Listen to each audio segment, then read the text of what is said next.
આજે આપણે ચેપ્ટર 3 છે એ છે વિદ્યુત રાસાયણિક વિજ્ઞાન. વિદ્યુત રાસાયણિક વિજ્ઞાન બરાબર છે. વિદ્યુત રાસાયણિક વિજ્ઞાનની વાત કરીએ તો આ વિદ્યુત રાસાયણિક વિજ્ઞાન છે. આ વિદ્યુત રસાયણમાં જે વિદ્યુત રસાયણ છે એને તમે જો અલગ રીતે જોવામાં આવે તો એના બે શબ્દોમાં રૂપાંતરણ થાય છે અને એ શબ્દ છે પ્રથમ એ છે વિદ્યુત બરાબર છે. આ છે વિદ્યુત અને બીજો શબ્દ જોવામાં આવે તો એ આવે રસાયણ બરાબર છે. આ છે રસાયણ છે બરાબર છે. આ વિદ્યુત છે અને રસાયણ છે બરાબર છે. હવે આ બંનેની સંધિ જો જોડવામાં આવે એટલે કે આ વિદ્યુત છે અને આ રસાયણ છે એ બંનેના વિશે જે માહિતી મેળવવામાં આવે છે એટલે કે જે વિજ્ઞાન આવે છે એ વિજ્ઞાનને જોડતું જે વિજ્ઞાન આવે એને કહેવાય વિદ્યુત રાસાયણિક વિજ્ઞાન કહેવાય છે બરાબર છે. એટલે આપણે આ ચેપ્ટરમાં એ સમજવાનું છે કે વિદ્યુતની દ્રષ્ટિએ જે થતો ફેરફાર છે, રાસાયણિક રીતે જે થતો ફેરફાર છે એટલે કે રાસાયણિક પ્રક્રિયાઓ છે અને આ કેવું છે? આ વિદ્યુત છે. જ્યારે કોઈ પણ ફેરફાર થાય વિદ્યુતની મદદથી જે ફેરફાર થાય છે એને વિદ્યુતીય ફેરફાર કહેવાય અને જે રસાયણની મદદથી જે પ્રક્રિયાઓ થાય છે, જે રાસાયણિક ફેરફાર થાય છે એને કહેવાય રસાયણ કહેવાય છે બરાબર છે. તો આપણે આ ચેપ્ટરમાં વિદ્યુત અને રસાયણ વિશે માહિતી મેળવવાની છે. સૌપ્રથમ આપણે જે શબ્દ આવ્યો એ શબ્દ છે વિદ્યુત બરાબર છે. તો વિદ્યુત શબ્દની વાત થાય તો આપણે આગળ પણ સમજી ગયા છીએ બરાબર છે. આપણે ધોરણ 10 માં પણ સમજ્યા છીએ. એનો એક શબ્દ છે એ છે વિદ્યુતનું બરાબર છે. કઈ રીતે સમજીએ તો આપણે સમજીએ સૌપ્રથમ એક એક્ઝામ્પલ છે. આપણે જે અહીંયા એક મારા જોડે ઇલેક્ટ્રોડ છે એટલે આને કહેવાય ધ્રુવ કહેવાય. શું કહેવાય? ધ્રુવ કહેવાય. અથવા તો તમે એને લખી શકો કે ધાતુનો સળિયો. શું લખી શકો? ધાતુનો સળિયો લખી શકો બરાબર છે. અહીંયા બીજો એક ધાતુનો સળિયો એક પાત્રમાં ઉમેરવામાં આવે છે. હવે આ પાત્રમાં તમે દ્રાવણમાં એ સળિયાને શું કરવામાં આવે છે? ડુબાડવામાં આવે છે બરાબર છે. હવે આમાં તમે એને જ્યારે પ્રવાહ સાથે જોડવામાં આવે છે એટલે અહીંયા તમારો ધન વીજભાર, આ ઋણ વીજભાર, ધન વીજભાર અને ઋણ વીજભાર ને જોડવામાં આવે છે એટલે અહીંયા તમારી આ બેટરી સાથે એ બંને સળિયાને જોડવામાં આવે છે. હવે તમે આગળ સમજી કે આગળ ભણી ગયા એ જ છે કે આ તમે જે લીધો છે એ તમે લીધો છે અશુદ્ધ કોપરનો સળિયો બરાબર છે અને અહીંયા તમે એક સળિયો લીધો છે. હવે આ શુદ્ધ કોપરનો સળિયો છે એ સળિયો દૂર થાય છે બરાબર છે. અશુદ્ધમાંથી જે કોપર છે એ ઊર્જા મેળવીને દૂર થાય છે અને દ્રાવણમાં ઉમેરાય છે. શું થાય છે? દ્રાવણમાં ઉમેરાય છે. એટલે અહીંયા જ્યારે દ્રાવણમાં ઉમેરાય છે શું કરે છે? ઇલેક્ટ્રોનને મેળવીને દ્રાવણમાં ઉમેરાય છે. ઇલેક્ટ્રોનને મેળવીને દ્રાવણમાં ઉમેરાય છે એટલે અહીંયાથી Cu છે એ Cu+2 માં રૂપાંતરિત થાય છે દ્રાવણમાં બરાબર છે. હવે આ Cu+2 શું કરે છે? બે ઇલેક્ટ્રોન મેળવે છે. આ અશુદ્ધ Cu છે એ જ્યારે દ્રાવણમાં ઉમેરાય છે ત્યારે કયા ફોર્મમાં હોય? Cu+2 ના સ્વરૂપમાં હોય. Cu+2 ના સ્વરૂપમાં હોય. હવે આ Cu+2 શું કરે છે? ઇલેક્ટ્રોન મેળવીને અહીંયા જમા થાય છે અને આ જે જમા થતો ભાગ હોય એ શુદ્ધ કોપર હોય. શું હોય? શુદ્ધ કોપર હોય. એટલે આમાં તમે શું સમજ્યા કે આ જે પ્રક્રિયા થતી હતી અશુદ્ધ કોપરમાંથી શુદ્ધ કોપર મેળવવાની પ્રક્રિયા છે બરાબર છે. તો આ દૂર થાય છે. કયા ફોર્મમાં Cu+2 ધેટ મીન્સ અહીંયા જે Cu હતો એ બે ઇલેક્ટ્રોન ગુમાવે છે, બે ઇલેક્ટ્રોન ગુમાવે છે અને શું બનાવે છે? Cu+2 બનાવે છે. અને જ્યારે Cu+2 બનાવે છે એનો મતલબ કે એ પ્રક્રિયા કઈ થઈ? ઓક્સિડેશન પ્રક્રિયા થઈ. અને આ મેળવીને ઇલેક્ટ્રોન મેળવીને પાછો શુદ્ધ કોપરમાં જમા થાય છે બીજી તરફ. બરાબર છે? બીજી તરફ જે જમા થાય છે એ પ્રક્રિયાને શું કહેવાય? રિડક્શન પ્રક્રિયા કહેવાય. એટલે જ્યારે ઓક્સિડેશન અને રિડક્શન પ્રક્રિયા બંને થાય છે એ પ્રક્રિયાને કઈ કહેવાય? રેડોક્સ પ્રક્રિયા કહેવાય. શું કહેવાય? રેડોક્સ પ્રક્રિયા કહેવાય. અને આ જે રેડોક્સ પ્રક્રિયા થઈ એ રાસાયણિક પ્રક્રિયા થઈ. એનો મતલબ આ ક્યારે દૂર થાય છે કે જ્યારે હું એક બેટરીમાં, આ બેટરીમાં તમે અહીંયા એક ચાવી મૂકી દો, આ ચાવી હું જ્યારે ચાલુ કરું, ચાવી હું જ્યારે ચાલુ કરું ત્યારે તેમાં વિદ્યુત પ્રવાહ પસાર થાય. શું થાય છે? વિદ્યુત પ્રવાહ પસાર થાય છે.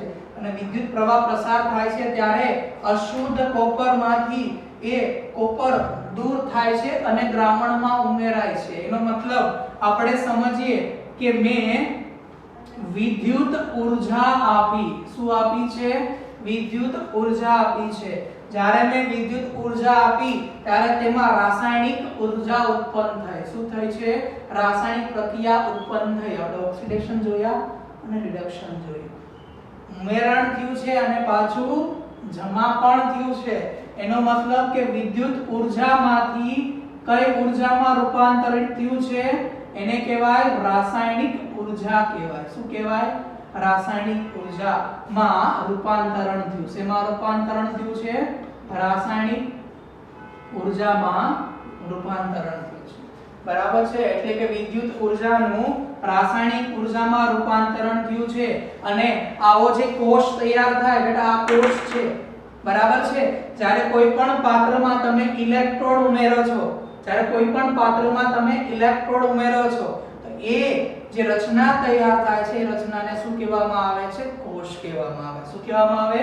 કોષ કહેવામાં આવે. અને આ જે કોષ થાય છે એ કોષને તમારે કહેવામાં આવે છે વિદ્યુત વિભાજન કોષ કહેવાય. શું કહેવામાં આવે છે? વિદ્યુત વિભાજન કોષ કહેવામાં આવે છે. બરાબર છે? એનો મતલબ વિદ્યુત વિભાજન કોષ કોને કહેવાય?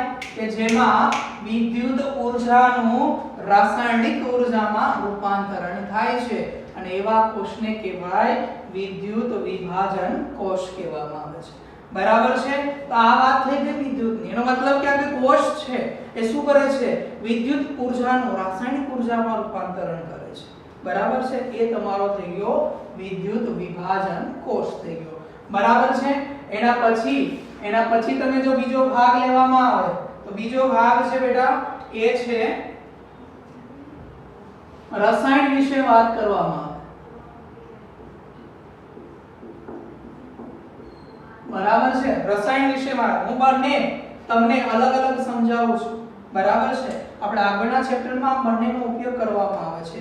એટલે આ વિદ્યુત વિભાજન કોષની પણ માહિતી લેવામાં આવે છે અને બીજો જે છે એ રસાયણ વિજ્ઞાનનો છે, એટલે કે રસાયણ ફેરફાર, રાસાયણિક ફેરફાર. બરાબર છે? રાસાયણિક રીતે જે ફેરફાર થાય એ છે. બરાબર છે? એના માટે પણ આપણે પહેલા એક ઉદાહરણ સમજીએ. ઉદાહરણ દ્વારા આપણે માહિતી મેળવીએ. તો આપણે એક પાત્ર લેવામાં આવે છે. હવે એ પાત્રમાં અહીંયા તમે દ્રાવણ ઉમેરવામાં આવે છે. બરાબર છે? આ દ્રાવણ લેવામાં આવે છે. હવે આ દ્રાવણમાં તમે સમજો તો આ દ્રાવણમાં હું શું કરું છું બેટા? તો આ દ્રાવણમાં એક ધ્રુવ ડુબાડવામાં આવે છે. શું કરવામાં આવે છે? ધ્રુવ ડુબાડવામાં આવે છે. બરાબર છે? હવે આ ધ્રુવને હું લઈ લઉં, ઝિંકનો ધ્રુવ લઈ લઉં. બરાબર છે? એટલે ઝિંક ધાતુનો સળિયો પણ લઈ શકાય, એટલે એને સળિયો પણ કહેવાય, અથવા તો તમે એને ધ્રુવ પણ કહી શકો. બરાબર છે? અને અહીંયા હું જે દ્રાવણ લઉં છું બેટા, અહીંયા હું જે દ્રાવણ લઉં છું એ દ્રાવણ કોનું છે? કોપર સલ્ફેટનું છે. કોનું છે? તો કોપર સલ્ફેટનું છે. બરાબર છે? એનો મતલબ કે આ દ્રાવણમાં આયનો ઉત્પન્ન થશે આયનો ઉત્પન્ન થઈને અહીંયા સમજો અહીંયા કોપર +2 તરીકે હાજર હોય અને અહીંયા SO4 2- તરીકે, એટલે કે અહીંયા ધનાયન સ્વરૂપે અને અહીંયા ઋણાયન સ્વરૂપે હાજર છે. બરાબર છે. આ ઝિંક છે. ઝિંકને જ્યારે દ્રાવણમાં ઉમેરવામાં આવે ત્યારે આ ઝિંક શું કરે છે? પોતાનો જે ઝિંક હોય એને 2 ઇલેક્ટ્રોન ગુમાવે છે. ઝિંક શું કરે છે? 2 ઇલેક્ટ્રોન ગુમાવે છે. 2 ઇલેક્ટ્રોન શું કરે છે? ગુમાવે છે. અને શેમાં રૂપાંતરિત થાય છે? તો Zn+2 માં. શેમાં રૂપાંતરિત થાય છે? Zn+2 માં રૂપાંતરણ થાય છે. બરાબર છે. આ ઇલેક્ટ્રોન ગુમાવે છે. હવે આ કયા સ્વરૂપે હાજર છે? Cu+2 સ્વરૂપે હાજર છે. બરાબર છે. એટલે આ શું કરશે? આ જે ગુમાવેલા ઇલેક્ટ્રોન છે આ શું કરશે? મેળવી લે. અને જ્યારે મેળવે ત્યારે આ ભાઈ શું કરે છે? આ રસ્તા પરથી, આ પરિપથ પરથી 2 ઇલેક્ટ્રોન શું કરે છે? મેળવે છે. 2 ઇલેક્ટ્રોન નું શું કરે છે? મેળવે છે. અને આ શેમાં રૂપાંતરણ થાય છે? તો અહીંયા હું સાઈડમાં લખું, અહીંયા રૂપાંતરણ થાય છે Cu માં. બરાબર છે. શેમાં રૂપાંતરણ થાય છે? Cu માં. અહીંયા હું પ્રક્રિયા લખું તો આ Zn શું કરે છે? 2 ઇલેક્ટ્રોન ગુમાવીને Zn+2 બનાવે છે.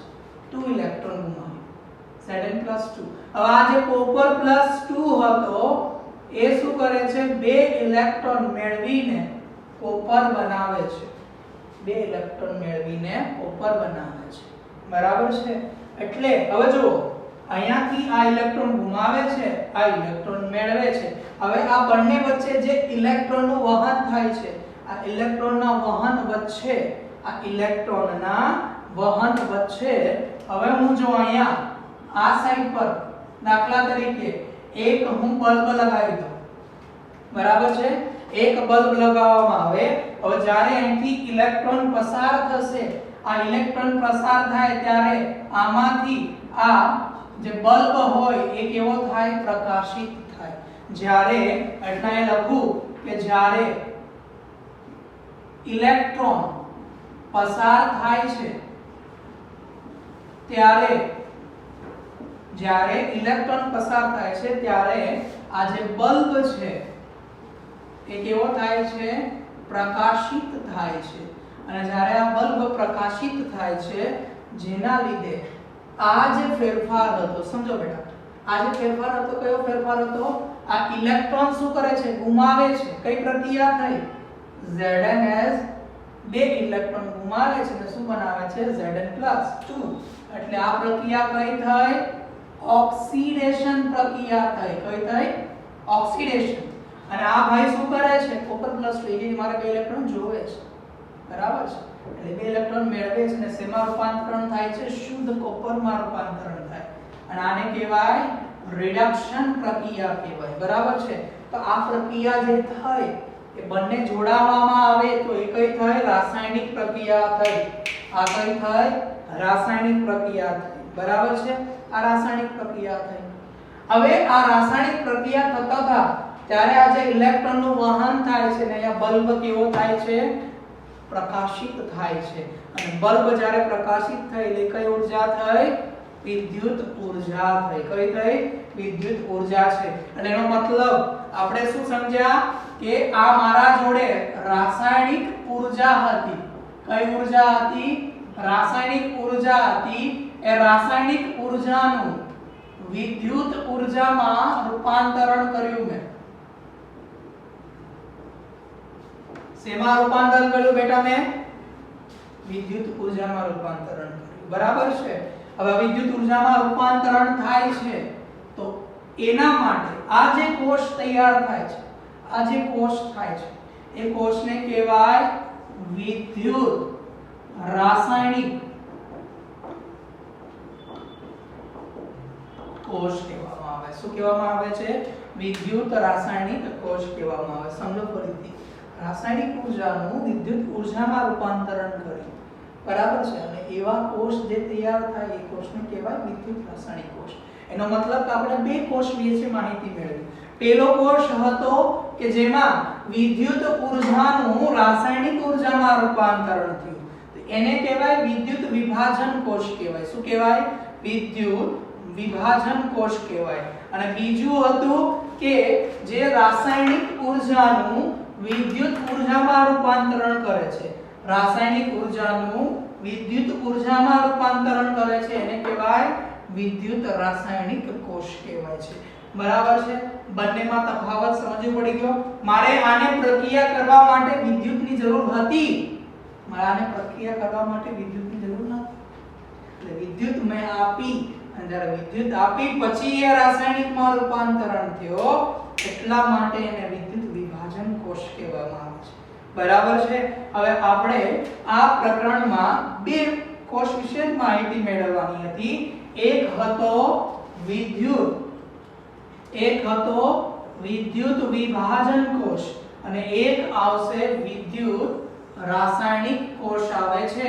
અને એનું ઉદાહરણ તમે સમજો તો આનું ઉદાહરણ આપણે આગળ ભણવાનું છે એ જ છે, એને કહેવાય ડેનિયલ કોષ કહેવામાં આવે. શું કહેવામાં આવે છે? ડેનિયલ કોષ કહેવામાં આવે છે. બરાબર છે?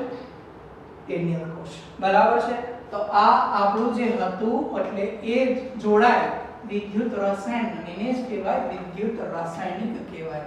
બરાબર છે? અને એના વિજ્ઞાનને કહેવાય વિદ્યુત રાસાયણિક વિજ્ઞાન કહેવામાં આવે છે. બરાબર છે? હવે આના પછી આપણે સમજીએ તો એ આવે છે, અને એ જ આપણો વિદ્યુત રાસાયણિક કોષ થશે, જેનું નામ છે ડેનિયલ કોષ છે. જેનું નામ છે ડેનિયલ કોષ છે. બરાબર છે? તો આપણો સૌપ્રથમ જે કોષ આવે છે એનું નામ છે ડેનિયલ કોષ છે. બરાબર છે? ડેનિયલ કોષ છે. બેટા ડેનિયલ કોષ સમજવા માટે હું શું કરીશ, બે અલગ અલગ કોષ લેવામાં આવે છે. બરાબર છે? અહીંયા હું એક કોષને આ એક ધ્રુવને એક દ્રાવણમાં ડુબાડવામાં આવે છે. બરાબર છે? હવે આ જે કોષ તૈયાર થાય ને બેટા, એ કોષને કહેવાય અર્ધ કોષ કહેવાય. બરાબર છે? આ કોષને કેવું કહેવામાં આવે છે? અર્ધ કોષ. એક દ્રાવણ હતું, એ દ્રાવણમાં મેં ધ્રુવ ડુબાડવામાં આવ્યો, આ મારા માટે ધ્રુવ થશે. અને આ જે ધ્રુવ છે એને હું લઉં છું ઝિંક તરીકે, એટલે આ ઝિંકનો સળિયો થયો. બરાબર છે? આ થયો ઝિંકનો સળિયો થયો. બરાબર?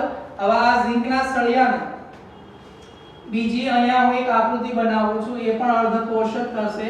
અને આ અર્ધકોષ પણ આપણો અહીંયા હું એક ધાતુ ડુબાડવામાં આવે છે, અને અહીંયા દ્રાવણ લેવામાં આવે છે. બરાબર છે? હવે તમને એક ક્વેશ્ચન થશે કે સર આ દ્રાવણ છે, એ દ્રાવણ કયું લેવામાં આવે છે? બરાબર છે? તો આ જે દ્રાવણ લેવામાં આવે છે એ દ્રાવણ જે છે, માની લો કે અહીંયા મેં લીધો છે આ કોપરનો ધ્રુવ છે. તો આ જે ધ્રુવ લીધો છે એ ધ્રુવનો જે ક્ષાર દ્રાવણ હોય, ધ્રુવનું જે ક્ષાર દ્રાવણ હોય, જેમ કે CuSO4 છે, તો આ કોપરનો ક્ષાર દ્રાવણ છે, ક્ષાર અણુ છે. બરાબર છે? અને એને કહેવામાં આવે છે વિદ્યુત વિભાજ્ય કહેવાય. શું કહેવાય? એને વિદ્યુત વિભાજ્ય કહેવામાં આવે છે. એટલે જે ધ્રુવનું ક્ષાર દ્રાવણ હોય એને વિદ્યુત વિભાજ્ય કહેવાય છે. તો અહીંયા ઝિંક સલ્ફેટ હોય, સોરી કોપર સલ્ફેટ હોય, અને અહીંયા જે તમને લેવામાં આવે છે દ્રાવણ, એ આવે છે ઝિંક સલ્ફેટ આવે છે. ઝિંક સલ્ફેટનું દ્રાવણ છે. એનો મતલબ કે આ દ્રાવણમાં અહીંયા ઝિંક +2 અને SO4 2- તરીકે હાજર હોય. અને અહીંયા તમે સમજો તો કોપર +2 અને SO4 2- તરીકે હાજર હોય. બરાબર છે? આ બંને આયન સ્વરૂપે હાજર હોય. બરાબર છે? હવે સમજો, આને હું એક તાર વડે જોડવામાં આવે. બરાબર છે? તો અહીંયા હું એને તાર વડે જોડવામાં આવે તો આ રીતે હું દર્શાવું છું. અહીંયા મારું a મીટર હશે, a મીટર છે. બરાબર છે? અહીંયા અને અહીંયા હું એક બલ્બ લઈ લઉં છું, અને આ મારો બલ્બ થશે, અને અહીંયા એની વાહકતા સાથે જોડવામાં આવે. હવે બેટા અહીંયા મેં એનો ધન છેડો જોડેલો છે જેને કેથોડ કહેવામાં આવે છે, અહીંયા મેં એનો ઋણ છેડો જોડેલો છે જેને એનોડ કહેવામાં આવે છે, બરાબર છે, આને એનોડ કહેવામાં આવે છે, બરાબર। તો આ એનોડ, આ કેથોડ, અહીંયા મેં એમીટર જોઈ લીધું, અહીંયા મેં બલ્બ લઈ લીધો, બરાબર છે। બલ્બ એટલે મને ખબર પડે કે ઇલેક્ટ્રોનનું વહન થાય છે કે નહીં, બરાબર। હવે અહીંથી આ જે ઝિંક છે બેટા, આ ઝિંક છે ઇલેક્ટ્રોન ઘુમાવે છે, શું કરે છે? ઝિંક જે છે એ ઇલેક્ટ્રોનને ઘુમાવે છે, દૂર કરે છે, અને જ્યારે કોઈ ઇલેક્ટ્રોનને દૂર કરે છે તો એ ઝિંકમાંથી Zn+2 આપણે આગળ સમજી ગયા, એ જ રિએક્શન થાય। ઝિંક શું કરે છે? બે ઇલેક્ટ્રોન ગુમાવે છે અને કઈ પ્રક્રિયા બનાવે? અર્ધકોષ છે, એટલે આને કહેવાય અર્ધ ઓક્સિડેશન પ્રક્રિયા કહેવામાં આવે છે। શું કહેવામાં આવે છે? અર્ધ ઓક્સિડેશન પ્રક્રિયા કહેવામાં આવે છે। એનો મતલબ કે આ ઇલેક્ટ્રોન દૂર થાય છે અને અહીંથી એ અહીંયા મેળવે છે, કેથોડ થી દૂર થાય, સોરી એનોડ થી દૂર થાય, કેથોડ થી મેળવે છે, એનો મતલબ ઝેન દૂર કરે છે અને આ શું કરે છે? મેળવે છે। બેટા બધું સમજો, આ ઝિંક છે એ પોતે Zn તરીકે છે, હવે કયા સ્વરૂપમાં રૂપાંતરણ થાય છે? Zn+2। આપણે એક ઉદાહરણ લઈ લઈએ, સમજો। દાખલા તરીકે બેટા મારા જોડે 25 Zn+2 હાજર છે દ્રાવણમાં, પ્લસ 25 SO4 2- હાજર છે બેટા મારા જોડે, આ બંને હાજર છે આ ઝિંકમાં, બરાબર છે। હવે આ ઝિંક શું કરે છે? બે ઇલેક્ટ્રોન દૂર કરે છે અને એક Zn ઉમેરે છે, શેમાં ઉમેરે છે? દ્રાવણમાં। કોના દ્રાવણમાં? ઝિંક સલ્ફેટના દ્રાવણમાં। એટલે સમજો અહીંયા શું થાય છે? અહીંયાથી ધ્રુવમાંથી Zn+2, ઝિંકના ધ્રુવમાંથી Zn+2 સ્વરૂપે આમાં ઉમેરણ થાય છે, એટલે 25 હતું, એક ઉમેરણ, એક Zn+2 ઉમેરાય છે અને કેટલા થાય છે? તો 26 Zn+2 માં રૂપાંતરણ થાય, 26 Zn+2 માં રૂપાંતરણ થાય છે। હવે અહીંયા તમે સમજો બેટા, તો આ કોપર શું કરે છે? કોપર +2 સ્વરૂપે હતો, એ બે ઇલેક્ટ્રોન મેળવે છે અને શું બનાવે છે? કોપર બનાવે છે। બીજું સાથે સાથે એક પણ સમજી લઈએ કે અહીંયા આ પાણીનો સમૂહ હાજર છે, એટલે અહીંયા જે આવશે એ આવશે એકવસ અને આ શુદ્ધ કોપર છે એટલે અહીંયા ઘન સ્વરૂપે આવે, એટલે એને S તરીકે દર્શાવવામાં આવે। સેમ ટુ સેમ અહીંયા ઝિંક શુદ્ધ સ્વરૂપે છે એટલે અહીંયા S અને અહીંયા એકવસ, આ એની અવસ્થા થઈ ગઈ, આ એની પાણીની અવસ્થા થઈ ગઈ અને શુદ્ધ અવસ્થા થઈ ગઈ, બરાબર છે। હવે આ કોપરનું કામ હતું બે ઇલેક્ટ્રોન મેળવે છે, તો આપણે અહીંયા પણ એ સમજીએ। મારા જોડે સમજો કે 25 કોપર +2 હતા અને 25 SO4 2- તરીકે હાજર હતા, બરાબર। હવે આ Cu+2 છે એ મેળવે છે અને આ Cu+2 માંથી Cu સ્વરૂપે અહીંયા જમા થાય છે, Cu સ્વરૂપે જમા થાય છે, એટલે અહીંયા જમા થાય, અહીંયા ઉમેરાય છે અને અહીંયા જમા થાય છે। કોના પર? તો ધ્રુવ પર જમા થાય, એટલે શુદ્ધ કોપર મળે છે તમને।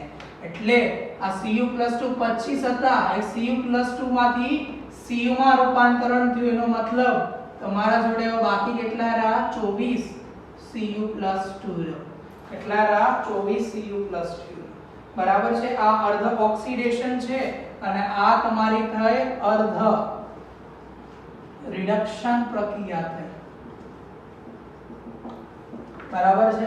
હવે આપણે અહીંયા સમજી બેટા, આ અને આ અહીંયા 25 છે, આ કેટલા છે? 26 અને આ 24 છે ને અહીંયા 25 છે, એટલે આ પ્રક્રિયા તમારી આમ હતી સંતુલનમાં, હવે કેવું થઈ ગઈ? સંતુલનમાં નથી, આ સંતુલન થઈ ગયું, બરાબર। એની સ્થિતિ કેવી થઈ ગઈ?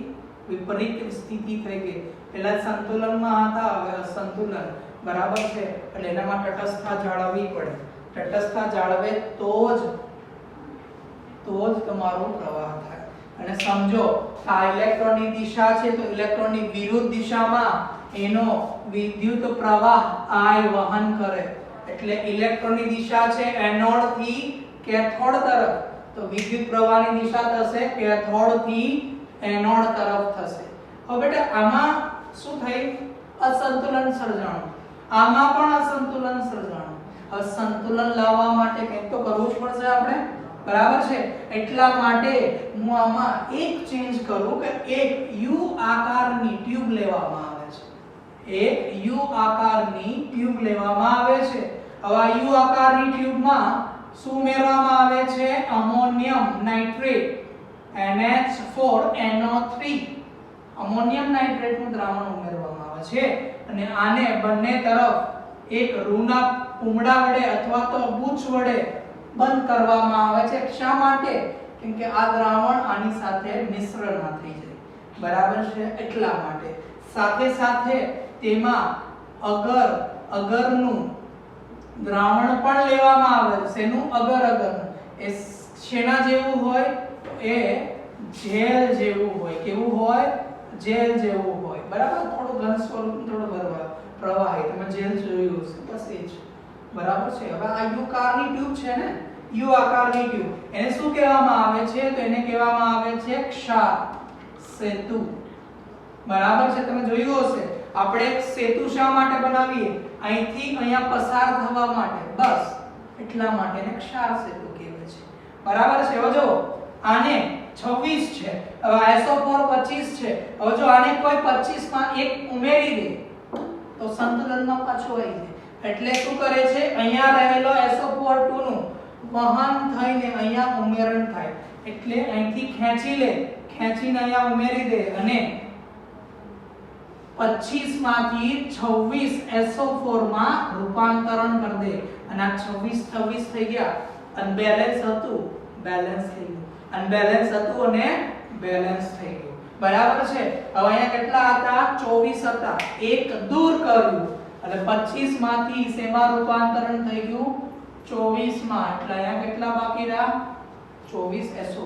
અહીંયા પણ અનબેલેન્સ હતું, બેલેન્સ થઈ ગયું. ધેટ મીન્સ તમે સમજો અહીંથી વહન કર્યું, આ વહન કરીને અહીંયા ઉમેરણ કર્યું છે, બરાબર છે? એટલે અહીંથી અહીંયા આયનમાં રૂપાંતરણ થયું અને સંતુલન. એટલે ક્ષાર સેતુનું કામ શું હોય? ક્ષાર સેતુનું કામ હોય તટસ્થતા જાળવવાનું, બરાબર છે? તમને કોઈ પૂછે કે ક્ષાર સેતુનું કામ શું છે, તો એ કોઈ પણ કોષ વડે જે અસંતુલન સર્જાય છે એ અસંતુલનને સંતુલનમાં રૂપાંતરણ, એટલે કે બંને વચ્ચે તટસ્થતા જાળવવાનું કામ કરે છે. શું કરે છે? કોષ વચ્ચે તટસ્થતા જાળવવાનું કામ કરે છે, બરાબર છે? આ એટલે ખબર પડી ગઈ, બરાબર છે? ગુડ. હવે જો આપણે આગળ સમજીએ તો અહીંયા બે પ્રક્રિયા તમને જોવા મળી. રાસાયણિક પ્રક્રિયા બે જોવા મળી, બરાબર છે? રાસાયણિક કઈ કઈ? તો એક અર્ધ ઓક્સિડેશન, બરાબર છે? કઈ? તો ઝિંક બે ઇલેક્ટ્રોન ગુમાવીને Zn+2 બનાવે છે. અને અર્ધ રિડક્શન પ્રક્રિયા થઈ Copper+2 બે ઇલેક્ટ્રોન મેળવીને કોપર બનાવે છે. હવે જો અહીંયા બે કટ કરી દો એટલે જે ભાગ બચે છે એ રે ઝિંક અને Copper+2 then get Zn+2 plus copper. એનો મતલબ તમે સમજો આ ઝિંક નું જે છે Zn+2 માં રૂપાંતરણ થયું એટલે આ ઓક્સિડેશન થયું અને આ કોપર નું Copper+2 માંથી કોપર નું એટલે આ રિડક્શન થયું. અને જ્યારે ઓક્સિડેશન અને રિડક્શન પ્રક્રિયા થાય એને કહેવામાં આવે છે રેડોક્સ પ્રક્રિયા કહેવામાં આવે છે. અને શું કહેવામાં આવે છે? રેડોક્સ પ્રક્રિયા કહેવામાં આવે છે, બરાબર છે? અહીંયા મેં દ્રાવણ તમને કીધું નથી મેં કેવું દ્રાવણ લીધું છે, આપણે સમજવા માટે મેં દ્રાવણ લીધું. હવે સમજો બેટા, હવે પ્રમાણિત કોષ કરવો હોય, બરાબર છે? એટલે કેટલું તાપમાન લેવામાં આવે છે? 298 કેલ્વિન તાપમાન બરાબર વાતાવરણ કેટલું લેવામાં આવે છે વાતાવરણનું દબાણ તો એ આવે 1 વાતાવરણ દબાણ કેટલું લેવામાં આવે છે 1 વાતાવરણ દબાણ લેવામાં આવે છે બરાબર છે અને આવે સાંદ્રતા તો 1 મોલારિટી લેવામાં આવે છે સાંદ્રતા બરાબર આ તમારી પ્રમાણિત સ્થિતિ થઈ ગઈ અને જ્યારે પ્રમાણિત સ્થિતિ થાય ત્યારે આ ડેનિયલ કોસ્ટને શું કહેવામાં આવે છે વોલ્ટાજ સેલ કહેવામાં આવે છે શું કહેવામાં આવે છે વોલ્ટાજ અને બીજું નામ છે ગેલ્વેનિક કોષ છે એટલે આને ગેલ્વેનિક કોષ પણ કહી શકાય અથવા આને ડેનિયલ કોષ પણ કહેવાય બરાબર છે એટલે આ એનો હું સાંદ્રતા થઈ ગઈ 1 મોલર 1 વાતાવરણ દબાણ અને 298 કેલ્વિન તાપમાન બરાબર છે તો આ જે તમારો કોષ થયો એ કોષને કહેવાય ડેનિયલ કોષ કહેવામાં આવે છે શું કહેવામાં આવે છે ડેનિયલ કોષ કહેવામાં આવે છે બરાબર છે ખબર પડી ગઈ છે ડન છે આ તમારો ડન થઈ ગયું